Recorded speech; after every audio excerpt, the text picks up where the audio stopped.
بسم اللہ الرحمن الرحیم۔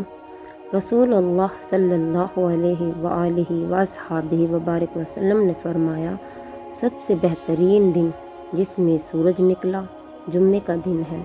اسی دن آدم علیہ السلام پیدا کیے گئے، اسی دن وہ جنت میں داخل کیے گئے، اسی دن وہ جنت سے زمین پر اتارے گئے۔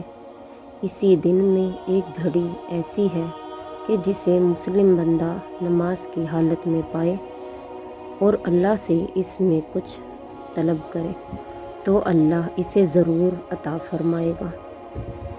اور جس نے جمعہ کے دن غسل کیا اور غسل کروایا اور خطبہ میں شریک ہوا، امام کے قریب بیٹھا اور غور سے خطبہ سنا اور خاموش رہا تو اسے ہر قدم کے بدلے 1 سال کے روزے اور رات کے قیام کا ثواب ملے گا۔